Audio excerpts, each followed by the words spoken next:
नमस्कार बच्चों। आज का जो हमारा टॉपिक है वो है दिल्ली सल्तनत और मुग़ल साम्राज्य। देखिए, सबसे पहले हम ये देखेंगे जो दिल्ली सल्तनत है और दिल्ली सल्तनत में किन किन वंशों ने राज किया है। तो सबसे पहले इसमें लिखा है, देखिए सबसे पहले लिखा है इसमें गुलाम वंश, दूसरा है खिलजी वंश, तीसरा है तुगलक वंश, चौथा है सैयद वंश, पाँचवा है लोधी वंश। अर्थात हम ये कह सकते हैं जो दिल्ली सल्तनत है उसमें 5 वंशों ने शासन किया है। एक बार फिर सुन लीजिए, गुलाम वंश, खिलजी वंश, तुगलक वंश, सैयद वंश और लोधी वंश, ये 5 वंशों ने शासन किया है। अब दूसरा आता है हमारा मुग़ल साम्राज्य। ये मुग़ल साम्राज्य में कौन कौन से शासक हुए हैं? सबसे पहले बाबर है, फिर बाबर का बेटा आता है हुमायूं का बेटा जहांगीर की पत्नी नूरजहाँ भी बैठती है कुछ दिन के लिए गद्दी पर, और फिर ये इसका बेटा आता है जहांगीर का शाहजहाँ, फिर शाहजहाँ का बेटा औरंगजेब, और फिर औरंगजेब का उत्तराधिकारी होता है बहादुर शाह जफ़र। तो ये लास्ट शासक बहादुर शाह जफ़र है। तो देखिए, बहुत ही मोस्ट इंपोर्टेंट क्वेश्चन है, ये कई बार पूछा जाता है कि मुग़ल साम्राज्य के प्रथम शासक का नाम बताइए, तो कौन है? बाबर। मुग़ल साम्राज्य के अंतिम शासक का नाम बताइए, कौन है? बहादुर शाह जफ़र। तो देखिए बच्चों, अब इसमें थोड़ा डिटेल में समझेंगे हम। अब सवाल ये है कि ये गुलाम वंश कहाँ से आ गया है? ये जो गुलाम वंश है ये कहाँ से आ गया भारत में? इसका फाउंडर कौन है? तो इस गुलाम वंश को जानने से पहले हमें थोड़ा सा इसका बैकग्राउंड जानना पड़ेगा। अर्थात मैं आपको ये बताना चाहता हूँ कि ये जो भारत है, भारत पे कई बार अटैक हुए। अटैक के कारण क्या थे? ये विकेंद्रीकरण, भारत का विकेंद्रीकृत होना, और दूसरा भारत में शिक्षा का अभाव होना। ये 2 कारणों से कभी भारत पर ईरानियों ने आक्रमण किए, कभी यूनानियों ने किए और कभी अरबों ने किए हैं। तो हम बात करते हैं अरबी आक्रमण के बारे में। तो अरबी आक्रमणकारी में सबसे पहला था मोहम्मद बिन कासिम, जो अल-हज्जाज का भतीजा था। उसके बाद आया गजनी, उसके बाद आया गोरी। तो जो गोरी का जो ये दास था उसका नाम था कुतुबुद्दीन ऐबक। तो बच्चों देखिए, जो कुतुबुद्दीन ऐबक था ये गोरी का दास था। जब गोरी की जो मृत्यु होती है 1206 ईस्वी में हो जाती है, खोक्कर एक खूंखार जाति होती थी, खोक्करों ने कर दी थी जब वो नमाज पढ़ रहा था। तो क्या होता है कि जब गोरी की हत्या कर दी जाती है, उसके बाद जो यहाँ गद्दी पर बैठता है वो बैठता है कुतुबुद्दीन ऐबक। तो जब कुतुबुद्दीन ऐबक गद्दी पर बैठता है, क्योंकि वो गोरी का दास था, इसलिए वो जो है इस जो नए वंश की स्थापना करता है जिसका नाम होता है गुलाम वंश। ठीक है, तो ये मैंने इसकी बैकग्राउंड बताई है। ठीक उसी प्रकार से खिलजी वंश के फाउंडर की बात करते हैं। इसका जो फाउंडर होता है, अर्थात जो इसका संस्थापक होता है, वो गयासुद्दीन तुगलक होता है।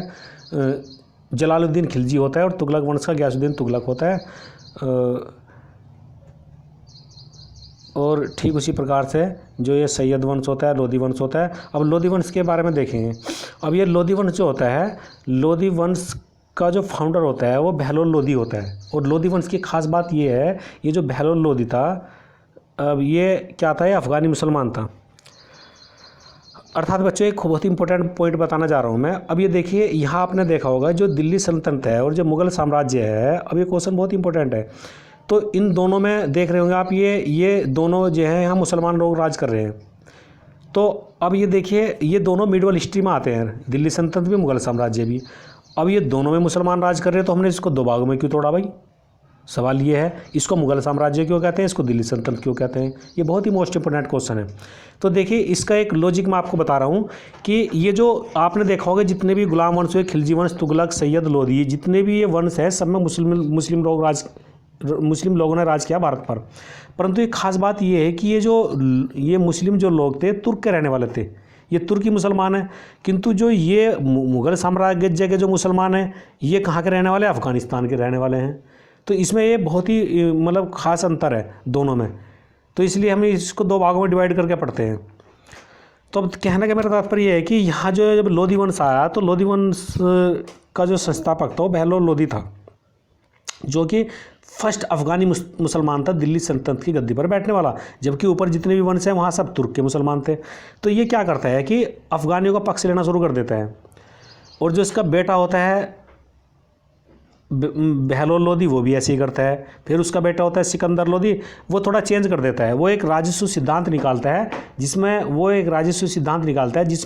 एक स्टेटमेंट देता है कि सुल्तान का कोई सगा नहीं होता है, अर्थात योग्यता के अनुसार पद दिए जाएंगे। इससे क्या होता है कि अफ़गानी मुसलमान नाराज़ हो जाते हैं। जो इसका चाचा होता है इब्राहिम लोधी का, और राणा सांगा मिलकर के बाबर को निमंत्रित कर देते हैं भारत में। जब भारत में बाबर आता है तो 4 युद्ध लड़ता है, पानीपत का युद्ध, खनवा का, चंदेरी का और घाघर का युद्ध। तो ये 4 युद्ध लड़े और 4 में विजय प्राप्त की। तो जब बाबर इससे लोधी से लड़ा, तो इब्राहिम लोधी से, तो इसने लोधी को मार गिराया और फिर ये नए वंश की स्थापना कर दी, मुगल साम्राज्य। क्योंकि यहाँ इनका तुर्की मुसलमानों का जो राज समाप्त हो चुका था, अब एक पूरा जो है अस्तित्व जो है मुस्लिम, ये जो अफ़गानिस्तान के मुसलमान हैं उनका हो गया था। तो यहाँ से फिर ये मुगल साम्राज्य चल जाता है। तो ये क्वेश्चन कई बार पूछा जाता है, बहुत ही मोस्ट इंपोर्टेंट है। ये क्वेश्चन पूछा जाता है कि मुगल साम्राज्य का जो फर्स्ट शासक मतलब फाउंडर है वो कौन है, तो ये बाबर है। फिर बाबर का बेटा हुमायूं आया, जहांगीर आया, नूरजहां, शाहजहां, औरंगजेब और बहादुर शाह जफर लास्ट हो जाता है इसका। तो आज के इतना ही है। वीडियो देखने के लिए थैंक यू वेरी मच।